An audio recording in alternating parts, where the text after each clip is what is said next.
So last session we discussed only about pathology of esophagus, right?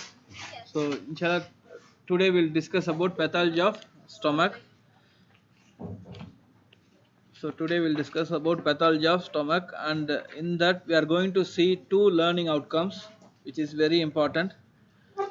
So inshallah after this session you girls can able to list the causes and explain the pathogenesis as well as morphology of gastritis and peptic ulcer. Gastritis and peptic ulcer. So in that gastritis we are going to discuss about acute and chronic gastritis, and peptic ulcer is a separate topic. Peptic ulcer is a separate topic and you should know the difference between this. Okay. So as well as you can able to differentiate between the benign and malignant gastric tumors with respect to morphological and clinicopathological features to arrive at appropriate diagnosis. Okay, so if you know to differentiate benign and malignant tumor, it will help for you to come to a definite diagnosis because treatment varies. So keep that in your mind. Then we'll go to the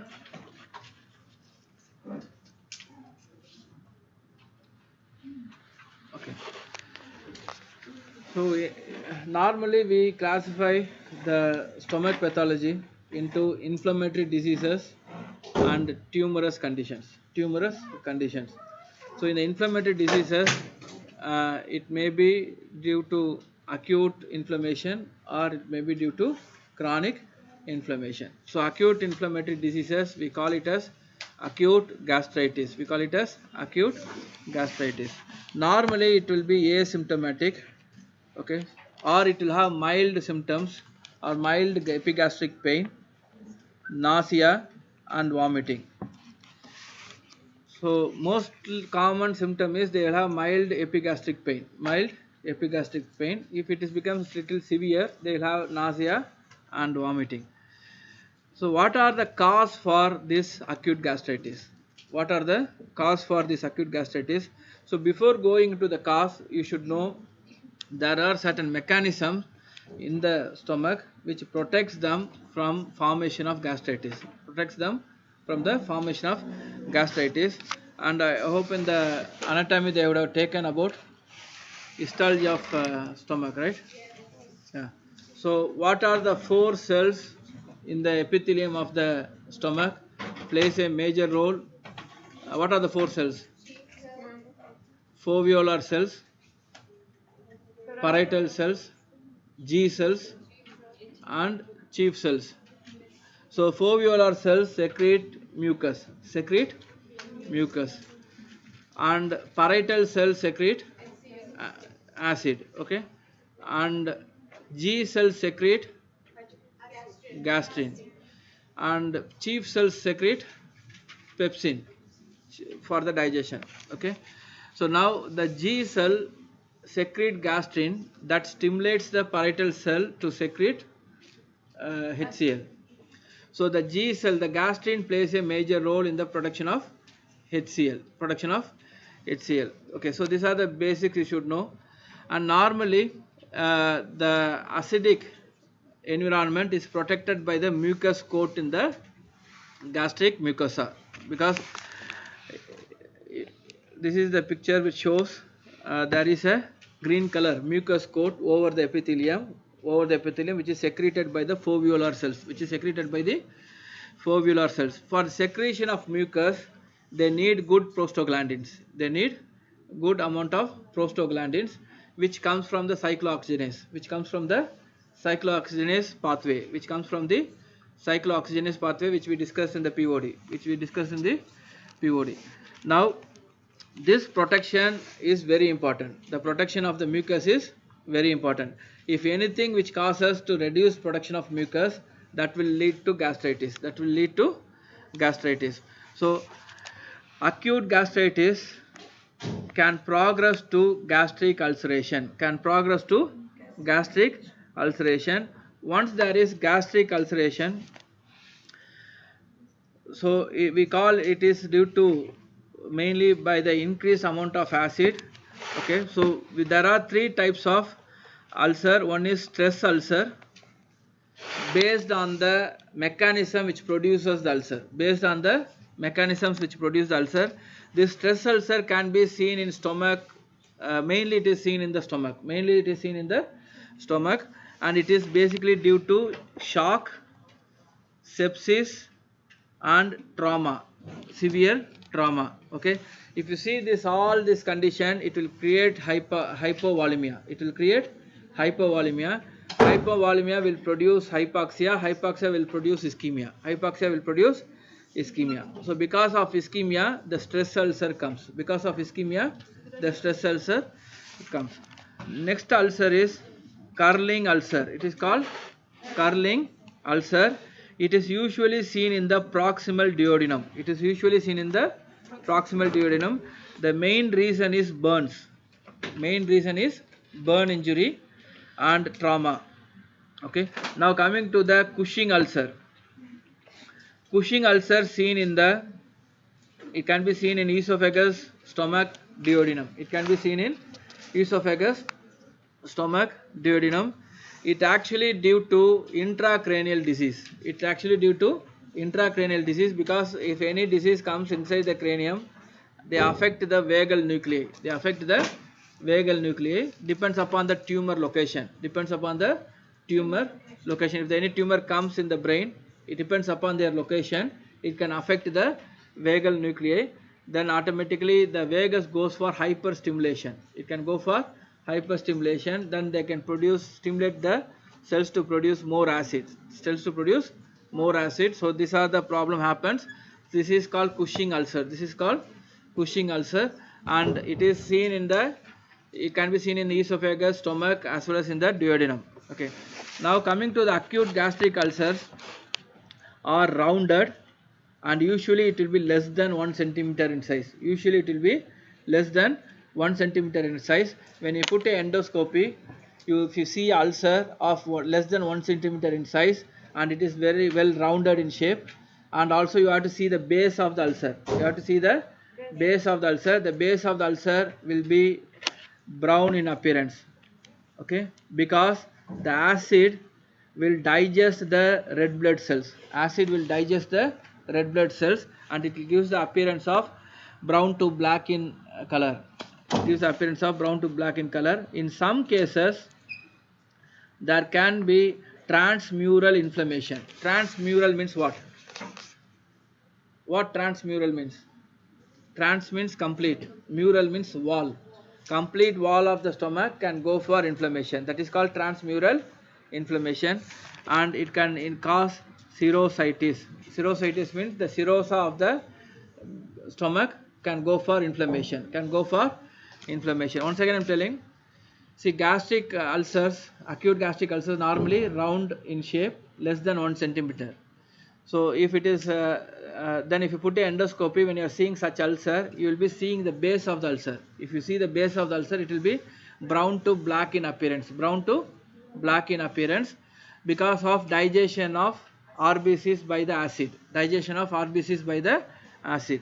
In some cases, usually they take a biopsy. They take a biopsy, and if I am seeing in the biopsy, the inflammation may be in the mucosa. Usually will be seen in the mucosa.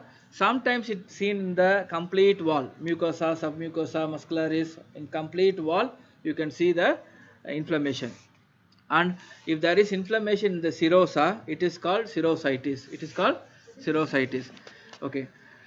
So most commonly they occur as a single ulcer. Sometimes it may be multiple ulcer, and it can involve stomach and duodenum. It can involve stomach and duodenum. So acute stress ulcer, see what happens in acute stress ulcer is there will be ulcer, then normal area, then ulcer, normal area. It will be like this. So adjacent area will be normal gastric mucosa. So it will not be like a continuous ulcer. It will not be like a diffuse ulcer. Understand? So you will be seeing a stress ulcer followed by the normal gastric mucosa, then another ulcer. So usually the cause, most commonly it is due to over usage of NSAID, over usage of non-steroidal anti-inflammatory drugs. Okay, now you can see the healing and re-epithelialization happens. The gastric mucosal epithelium has a powerful cells. It can re-epithelialize within a week. Within a week or 2 weeks, they can start re-epithelialization. The healing starts. See, these are all fundamentals you should know about in the POD. Okay, in the tissue repair we discussed about what is re-epithelialization, what is granulation tissue, everything we discussed. So, so what you see in the gastric ulcer is after a week or after 15 days you can see the epithelium growing. You can see the epithelium growing. Below the ulcer you can see the granulation tissue. You can see the granulation tissue. So which if I see that in the biopsy, which means it is a healing ulcer. It is a healing ulcer. It's a good sign. It is a good sign. So now clinical feature, I said in the early itself, usually it will have nausea, vomiting in a severe case. Now otherwise it will be of mild epigastric pain. If it is only gastritis, it will be of mild epigastric pain. And if it's become ulcer, it will produce severe epigastric pain, nausea and vomiting, and usually it will be of coffee color hemoptymesis. It will not be frank blood. It will be mixed with acid, gastric content. So it will come out. Okay. So blood mixed vomiting will be seen. What is the complication if you some individual, if they are not stopping the cause of the ulcer formation, if they are not stopping which causes to form a gastritis, which causes to form a ulcer, for example they are continue taking NSAID, okay, then it will go for perforation. Perforation means what? The complete gastric wall will become ulcerated. It will be like a rupture. It will be like a hole. Okay, it will be perforated. So if it is perforated, then the gastric content leaks into the abdominal cavity. Gastric content leaks into the abdominal cavity. It will produce severe peritonitis. It will produce severe peritonitis. It will produce severe peritonitis. This is the severe complication. Okay, peritonitis patient, saving the peritonitis patient is a big challenge in the clinical scenario. Okay, it is an emergency, and that's why ulcer going for perforation, they will immediately treat the patient in an emergency and they keep a special ward for this treatment. Okay, once again I am summarizing this slide, very important. See, acute gastritis is a acute inflammation. Normally it will not produce a symptom, or it will produce very less symptom if it is only gastritis. That is mild epigastric pain, and if it is becoming severe, then it will produce severe epigastric pain, and they also come with nausea and vomiting. So that itself indicates that the patient went for ulceration. The patient went for ulceration. So I told about the protection mechanism in the gastric mucosa. The main protection mechanism is the mucus secretion. The mucus secretion, and for that I told you should have a very good prostaglandin to secrete the mucus for the production of mucus. So gastric ulceration are three types. One is stress ulcer, curling ulcer, other one is Cushing ulcer. So it depends upon the location, and it also comes in specific cause. Specific cause. So stress ulcer usually due to sepsis, shock, or trauma, or any condition which produces hypovolemia, or any conditions which produces hypovolemia. So that will produce hypoxia, that will produce ischemia, that will leads to stress ulcer formation in the stomach. And if the patient is having severe burn injury, then they will produce curling ulcer. They will produce curling ulcer that can be seen in the proximal duodenum. That can be seen in the proximal duodenum. Then the most important is Cushing ulcer. Okay, the patient getting intracranial tumors. So then the vagal nerve is stimulated, affected. So then they will produce a ulcer called Cushing ulcer. It can be seen in the esophagus, especially in the lower part of esophagus, and in the stomach, and in the duodenum, Now coming to the morphology, just you imagine you are putting endoscopy in a patient with severe gastric pain, epigastric pain, and nausea, vomiting, and you are putting a endoscopy, and you expected to see ulcer. Okay, that ulcer usually will be of less than 1 centimeter, very well round ulcer, and it can be single or multiple. So if it is a chronic ulcer, chronic problem, we take a biopsy. We take a biopsy to know whether there is any change of dysplasia or anything is happening. So when I take a biopsy, I may see only inflammation in the mucosa, or it can extend into the submucosa, or it can extend into all the layer, It may be single ulcer or multiple ulcer. If it is a multiple ulcer, you will be seeing normal mucosa in between. And it will show re-epithelialization. It shows re-epithelialization and granulation tissue. It is a good sign. It is a sign of healing. So clinically, a gastric ulcer patient will have hemoptymesis. Okay, the blood mixed vomiting will be there, and that you keep in your mind. The complication is perforation, and if perforation happens, it will lead to peritonitis. So these are the, see why I am discussing again without seeing the slide, is this is the way your mind should work. Understand? So you have to imagine and study. Okay, if I get a patient with severe gastric pain, okay, severe epigastric pain, okay, and she also having nausea and vomiting, and what could be it maybe. So you should ask history of any drug intake, NSAID or any intake. So then you should ask about whether the patient is having any hypovolemic status. You should ask about any patient is having hypovolemic status. So it is very important, because hypovolemia can lead to the stress ulcer, and Cushing ulcer and curling ulcer can happen due to various reasons. Hello brother, I am the class, I am the lecturer. Huh? Rehan.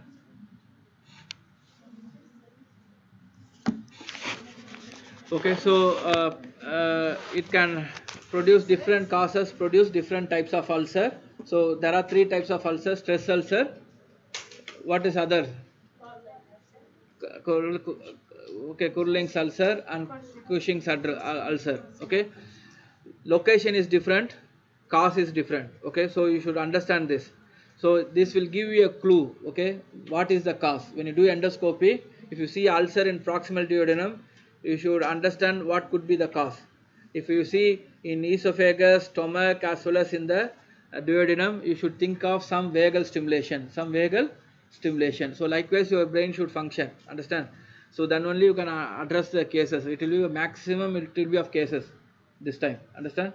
So keep in your mind, these are the most commonly asked case scenarios. It can lead to stress ulcers. Okay, now coming to the chronic gastritis. The most commonest cause for chronic gastritis is Helicobacter pylori infection. Helicobacter pylori infection is a bacteria. 90% of the cause is due to Helicobacter pylori infection, and 10% it is due to autoimmune gastritis. And remember, Helicobacter pylori, it is a bacteria. It is a spiral shaped and curved bacilli, usually seen in gastric biopsy. The person who found this bacteria has been given Nobel Prize, because he destroyed the myth, because everybody believed that bacteria cannot grow in acid. So the one physician and one pathologist were working in this research in Australia. So both of them has been given Nobel Prize. Understand? So when people was not believing them, and they were telling about they are doing some false research. So they took the bacteria by themselves. Understand? To prove to the scientist. So these are the two people dedicated to find this bacteria. Now we have a treatment for this bacteria. So chronic gastritis can be cured. Otherwise, most of the chronic gastritis went for gastric carcinoma. Understand? Now we have a treatment for it. So antral gastritis is very common. The gastritis comes in the antral side of the stomach, and because of high acid production in that area. And remember this, in Helicobacter pylori gastritis, there will be hypogastrinemia. Gastrin hormone will be less. So actually this gastritis is due to mainly inflammation. There are 4 features in Helicobacter pylori for this pathogenesis. One is flagella. The flagella seen in the bacteria makes them to mobile within the viscous mucus. Viscous mucus means very thick mucus. So they should have a very good flagella to move in the thick mucus, and they have an enzyme called urease. That will split the urea and to form ammonia. So they will elevate the gastric pH, which means they elevate the gastric pH means they make the gastric pH into alkaline. They make the gastric pH into alkaline. Normally it is acidic, and that too surrounding the organism, surrounding the bacteria, so that the bacteria is protected. Once again I am telling, this bacteria produce urease. That urease will make ammonia, and that will increase the pH. So what happens is, so the bacteria gets protected by the acidic environment. So protecting the bacteria from the acidic pH. So they have adhesins. They are the special proteins which will adhere to the surface foveolar cells. It will adhere to the surface foveolar cell. It is very, very important, because they will attach to the foveolar cells and they will destroy the foveolar cells. And foveolar cells are the one secretes mucus. Then automatically the mucus production will be less. What will happen? The acid will be more. And they have a toxin. This is called cytotoxin associated gene A, commonly called as CAG-A. This is very important protein which is involved in ulcer and cancer formation. So chronic antral H. pylori gastritis may progress to pan gastritis. It will become complete gastritis. All the parts of the stomach is involved, and resulting in atrophy of the glands, and they will produce atrophic gastritis and reduced acid secretion, then intestinal metaplasia, increased risk of gastric adenocarcinoma. See, please understand this. Okay, so please write your name and go. Okay, if you are not coming back, mark Lena, identify their name and mark them absent. Yeah. Likewise, the last 3 girls, if you keep laughing, I will send you out of the class. Understand? I'm telling. Don't look at the back. I'm talking about you. Yeah. Understand? If you keep laughing and smiling and giggling in the class, I will send you out of the class. Understand? Behave properly. Behave like a female, first of all. So now coming to the where I am. Okay. See, please understand. Gastric mucosa need acid medium. If anything happens to gastric mucosa to become alkaline, it is dangerous. It is highly dangerous, because it will become cancerous. That's why, proton pump inhibitors for gastric ulcer, we give this treatment. We give anti-acid treatment. This anti-acid treatment you should not give for longer duration. So if anybody taking 90 days, 3 months or 6 months, it's not allowed. They found in the study that this treatment is maintaining the stomach in alkaline pH, that is leading to gastric carcinoma. So that's what happens in H. pylori infection. In the initial stage, they produce increased acid. When the late stage happens, they destroy all the cells and the acid production is reduced. Then the gastric mucosa will be in alkaline medium. That will go for intestinal metaplasia. Then it will become carcinoma. So please understand, this is the most important pathogenesis in H. pylori causing cancer. Okay, now morphology. H. pylori is seen in the superficial cells. superficial cells, especially in the foveolar cells. You can see the neutrophil. If you see goblet cell, it is a sign of intestinal metaplasia. And it leads to become gastric adenocarcinoma. And you all know mucosa associated lymphoid tissue. Okay, all the GI tract has lymphoid tissue. That will go for hyperplasia. That can lead to lymphoma. That can lead to another malignant tumor, lymphoma. So these are the morphology of chronic gastritis due to H. pylori. So first of all, in clinical features, first diagnosis is important. There are usually we take biopsy to see the bacteria. That is histological identification of bacteria. And we have non-invasive test. That is anti-H. pylori antibodies, fecal bacterial detection, urea breath test, and bacterial culture, rapid urease test, and PCR. This all the tests you should memorize. This is very, very important because you will be seeing this test when you go to the clinics. Actually, by the way, what makes you to laugh?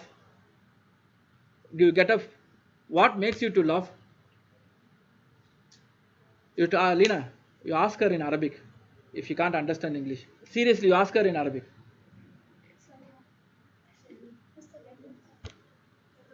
I want to know what makes her to laugh.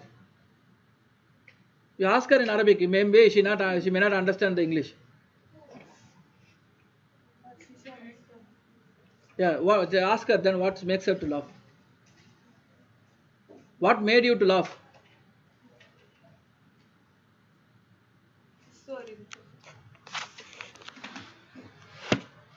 So effective treatments is combination of antibiotics and proton pump inhibitors. Proton pump inhibitors reduce the production of acid formation, and antibiotics will kill the bacteria.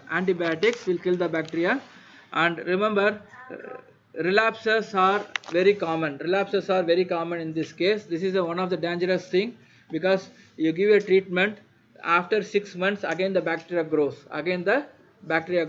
So we have to keep these patients in close follow-up. Now coming to the autoimmune gastritis. Autoimmune gastritis usually will not involve the antrum. Okay, exact opposite. It will not involve the antrum. In H. pylori, antrum is involved more. And remember, in H. pylori, hypogastrinemia. Gastrin hormone level will be reduced. Here it will be hypergastrinemia. So 4 features of autoimmune gastritis. The antibodies are directed towards parietal cells. And parietal cells produce 2 things. One is acid, and they also produce intrinsic factor. This intrinsic factor is very important for vitamin B12 absorption. If intrinsic factor is not there, vitamin B12 will not be absorbed. So first thing you should know is antibodies are directed towards parietal cell, so that will reduce the acid formation, and as well as that will reduce the intrinsic factor. Then there will be reduced serum pepsinogen level, and antral endocrine cell hyperplasia. Actually G cell goes for hyperplasia. And vitamin B12 deficiency and defective gastric acid production. It will lead to achlorhydria. Achlorhydria means there is zero acid. Production. It is highly dangerous state. This is the difference between H. pylori associated gastritis and autoimmune associated gastritis. So what happens is there is loss of parietal cell, that leads to decreased acid production, that will stimulate gastrin release. So that's why gastrin cells goes for hyperplasia. And Vitamin B12 will not be absorbed because of intrinsic factor is less. Intrinsic factor is less. That will lead to vitamin B12 deficiency. Vitamin B12 deficiency produce megaloblastic anemia. It will produce megaloblastic anemia. We will discuss more in hematology module. Now just to understand, vitamin B12 deficiency will produce megaloblastic anemia, and you also see in the lab investigation reduced serum concentration of pepsinogen 1. It tells that chief cell is also damaged. Chief cell is also damaged. Okay, so these are the characteristic features of autoimmune gastritis. Autoimmune gastritis. So diagnosis: antibodies to parietal cell and intrinsic factor will be present. If you do a test, there will be increased antibodies to parietal cell and intrinsic factor, and age, average age is 60 years, commonly seen in female, and it is not associated with HLA antigens. It is not associated with HLA antigens. This last line you forget, that we'll discuss in the immunology module, but you should know antibodies are directed against parietal cell, that will be increased in the blood. That will be increased in the blood, and usually all autoimmune disease are common in females. Most of the autoimmune disease are common in females. So like that, this is also common in females. So this age is very different here.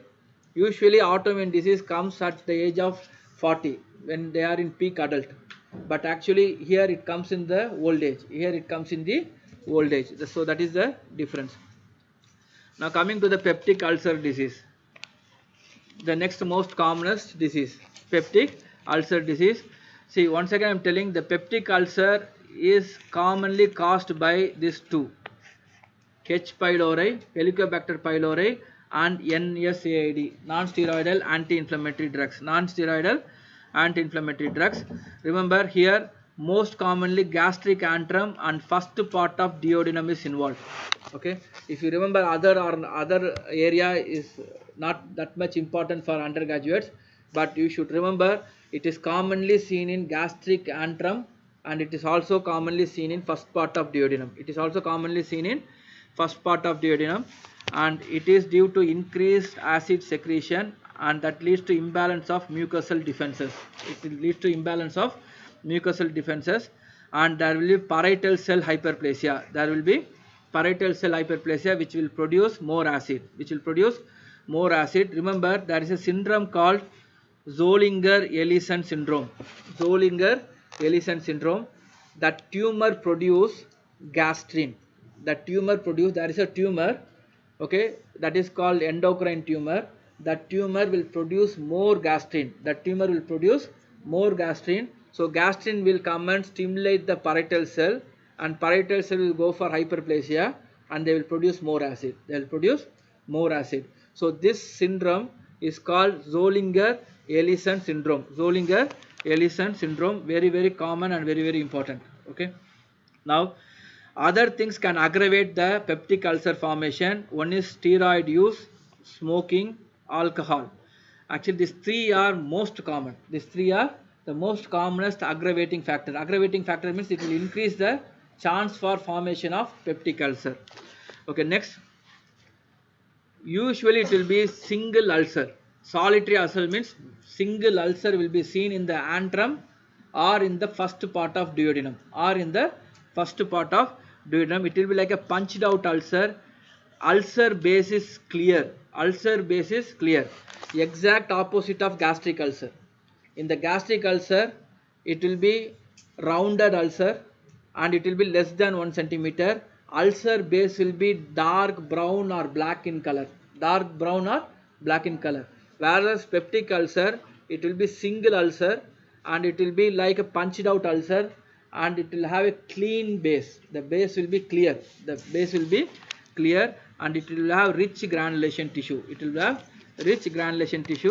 And clinical feature: majority of the peptic ulcer comes to clinical attention after patient completes of epigastric burning or pain. Severe epigastric burning sensation or pain will be there, and usually this is very, very important point. The pain tends to occur after 1 to 3 hours after the meal. Okay, after taking the meal, they will produce severe pain. severe pain during the day. It becomes worse at night. It becomes worse at night. It will be relieved by if they take food or alkali. Okay, they take food or alkali gel. We provide them a gel. So if they take that gel, it will be the pain will be reduced. The pain will be immediately reduced. So this is the most important clinical point which doesn't need endoscopy. Which doesn't need endoscopy to diagnose. When the patient comes with a clear-cut history that I am getting severe epigastric pain after taking food, that too after 1 hour or 2 hours, then it is a sign of peptic ulcer. Then it is a sign of peptic ulcer. So you should understand that. So now coming to the gastric tumors. So gastric tumors, it could be benign tumors or reactive tumors and malignant tumors. Adenocarcinoma. So the benign tumors are commonly due to chronic gastritis, atrophic mucosal disease or intestinal metaplasia. More or less same reason for adenocarcinoma. More or less same reasons for adenocarcinoma. Inflammatory or hyperplastic polyp is a reactive lesion. It is a reactive lesion and it develops due to gastritis. It develops due to gastritis. Gastric adenoma also develops due to gastritis, but it will be associated with intestinal metaplasia. It will be associated with intestinal metaplasia and it can develop into adenocarcinoma. It can develop into adenocarcinoma. So this is the transformation. Intestinal metaplasia, adenoma, adenocarcinoma. Okay, now the pathogenesis of adenocarcinoma, it can affect any of this gene. Okay, this I will not ask in the exam. So you should know about this bacteria and virus is the major cause for adenocarcinoma, especially Helicobacter pylori, especially Helicobacter pylori. And there is a classification by a person called Lauren. So it is called Lauren classification. Okay, they classify into two types: intestinal, diffuse. Intestinal adenocarcinoma will have ulceroproliferative lesion and they have colonic or esophageal type adenocarcinoma. Okay, they will have colonic adenocarcinoma type or esophageal adenocarcinoma type. Diffuse means infiltrative growth. All the layers of the gastric mucosa will be infiltrated by the tumor. So it will look like a leather-like appearance. It will look like a leather-like appearance. So it is called linitis plastica. It is called linitis plastica. So if I ask some question, what is the name given for diffuse adenocarcinoma? You have to say linitis plastica. Linitis plastica. Remember, they will have this tumor will have cyanide ring cells. It will have they will have a cell which has very big mucin inside and they push the nucleus to the outside. They push the nucleus to the outside, so it looks like a ring. It looks like a ring. So it is called signet ring appearance, or some say cyanide signet ring appearance. It is very, very important because this is the histopathological feature. It is a histopathological feature. Once again I am telling, in gross examination, okay, it will be like leather like stomach. Stomach will become like a leather. Okay, so there won't be rugae, there is folds, right? Mucosal folds. The mucosal folds will disappear. Mucosal folds will disappear. It will be like a leather like appearance. It will be like a leather like appearance. So we give a name called linitis plastica. It is give a name called linitis plastica. Very commonly asked knowledge level question.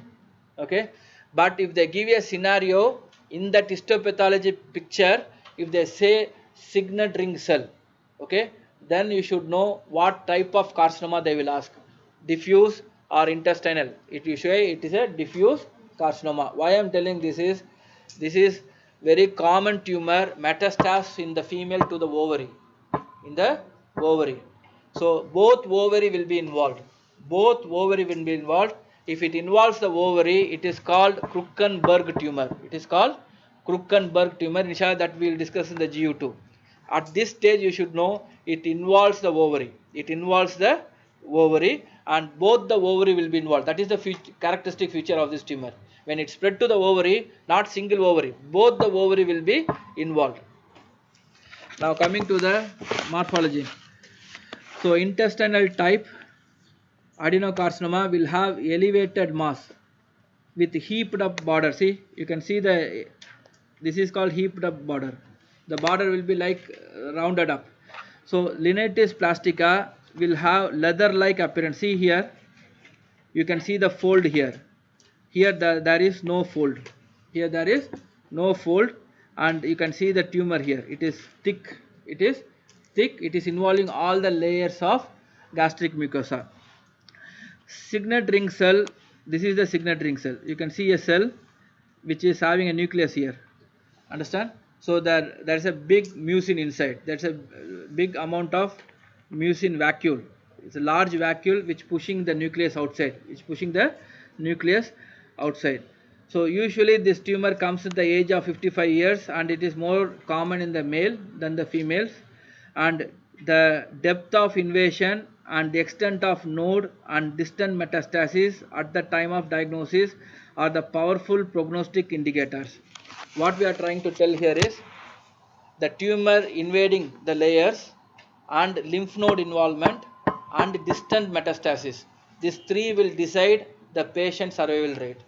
These three will decide the patient survival rate. So I will give you one example. If it involves all the layer and it is involved all the lymph nodes in the stomach as well as in the mediastinum, and it spread to the pelvic node, and it also involving the ovary, okay, the patient survival rate is less than like 2 years. Okay, so it is, even it is less than 2 years or less than 1 year. Okay, it is a highly advanced tumor. It is highly advanced tumor. So which determines the depth of invasion, lymph node metastasis and distant metastasis. So these are the three things will decide the survival rate of the patient. Now coming to the another tumor. So carcinoid tumor or come from neuroendocrine glands. Okay. Okay, this tumor inshallah will discuss in the endocrine gland. Okay, so no need to study for this, huh? I'm writing here. No need. Inshallah we'll discuss more in the endocrine module. We'll discuss more in the endocrine module.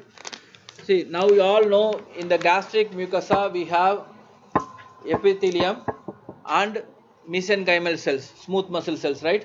We have smooth muscle. So from the smooth muscle the tumor comes. From the smooth muscle the tumor comes. So it could be of leiomyoma, or if it is a cancerous it could be of leiomyosarcoma. It could be of leiomyosarcoma, and if it comes from the nerve sheets it is called schwannoma. It is called schwannoma. It resembles like a tumor comes in the nail bud. That is called glomus tumor. Okay, so these are the tumors comes other than adenocarcinoma. Other than adenocarcinoma, that is coming from the smooth muscle cells and coming from the nerve. Coming from the nerve. So the most commonest of all, it is called gastrointestinal stromal tumor. It is called gastrointestinal stromal tumor. Why I am discussing is here we are seeing many cases. Here we are seeing many cases. You should know it is happens due to a enzyme mutation that is called tyrosine kinase. Tyrosine kinase, because we do test for this. We do test for this. This is called c-kit. This is called c-kit. So we do this test, and this gene goes for mutation. This gene goes for mutation. Okay. So this tumor, 70% of the tumor will have spindle shaped cells. You can see a elongated cells like this, right? So it is a spindle shaped cells. Some will be like a epithelial cells. Some will be like a epithelial cells. Some can have both type. Some can have both the types. So most commonly it is seen as a spindle cells or epithelioid cells, and the diagnostic marker is c-kit. Diagnostic marker is c-kit, and this is very important. You should know these 2 points. It can resemble spindle shaped or it can be epithelium shaped, and the diagnostic marker is c-kit. Diagnostic marker is c-kit. If c-kit is positive, the patient is having gastrointestinal stromal tumor. Now coming to the last slide, I think, and it is called lymphoma. Now coming to the lymphoma, again I am telling it is commonly seen lymphoma is extranodal marginal B cell lymphoma. I am just telling the name. because inshallah we'll discuss more detail in the hematology module. You should know the name, which lymphoma comes in stomach, which lymphoma comes in stomach.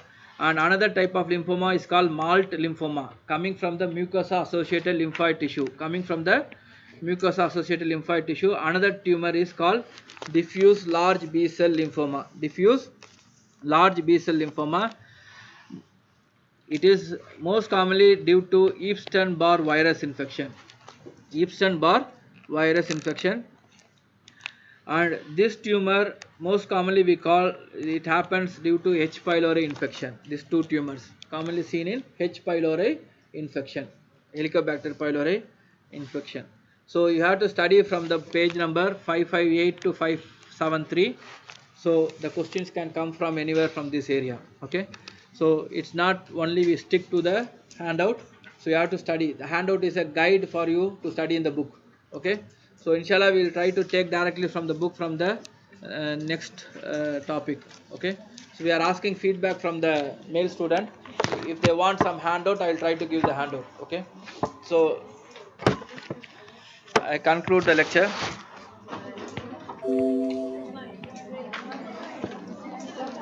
You said this and this most commonly happen due to which infection?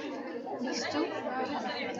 This comes because of this tumor, mainly comes because of this. Okay. And this two we commonly seen in H. pylori, H. pylori infection. Me right. It's there. One second, I will close the video.